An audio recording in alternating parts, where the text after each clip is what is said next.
সবাইকে good morning. আজকে আমি আবার তোমাদের সামনে একটা ছোট্ট ব্লগ নিয়ে চলে এসেছি।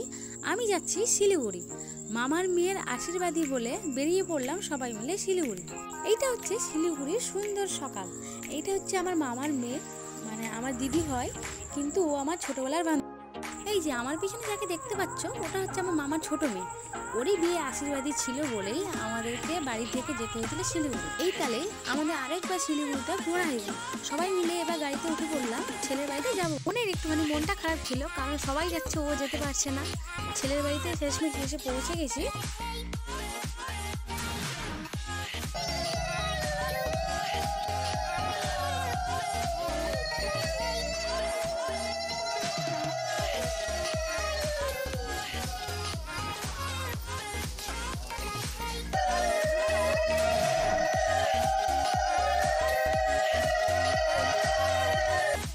এটা দিদিটার বর, মানে আমাদের বাড়ির বড় জামাই।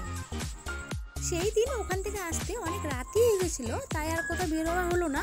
তারপর দিন সকালে আমি, ভাই, মানে আমার মামার ছেলে আর মেয়ে মিলে বেরিয়ে পড়লাম ফরেস্টে, বাগডোগরা জংলি বাবা ফরেস্টে।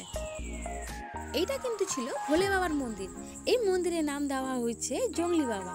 যেমন নাম যে জংলি বাবা, তেমনই পুরো চারদিকে জঙ্গলে ভর্তি, মিডিলে শুধু রয়েছে বাবার মন্দিরটা। এই মন্দিরটা শিলিগুড়ি বাগডোগরার পাশেই রয়েছে। ওখানে এত বড় ফরেস্ট ছিল যে আমরা বাইক নিয়ে আধা ঘন্টা ঘুরেও ফরেস্টটা শেষ করতে পারিনি। তোমরা যদি কেউ শিলিগুড়ি যাও, তবে অবশ্যই এই ফরেস্ট আর জংলি বাবা মন্দিরে অবশ্যই ঘুরে আসবে। ফরেস্টের ভিতরে একটা ছোট্ট নদী বইছিল, ওখানকার দৃশ্যটা ছিল খুবই সুন্দর। আমার মেয়ে তো এত সুন্দর দৃশ্য দেখে লাফাচ্ছিল, বারবার জলেই লাফতে যাচ্ছিল, কারণ এত ছোট নদীতে সে কখনো দেখেনি। আর নদীর জলটা ছিল খুবই পরিষ্কার, যেখানে নিজের দৃশ্য দেখা যাবে। ওই পাশে তো সবাই স্নান করছিল, তাই দেখে তো আমার মেয়ে স্নান করার জন্য পুরো ব্যস্ত হয়ে পড়েছিল, লাফালাফি করছিল। তোমরা ভিডিওতে দেখতেই পাচ্ছ।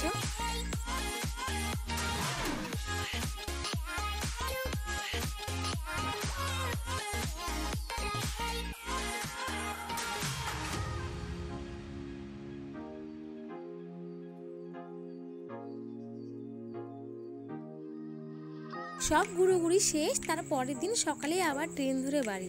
এইটুকুটাই ছিল আমার শিলিগুড়ি ট্যুর।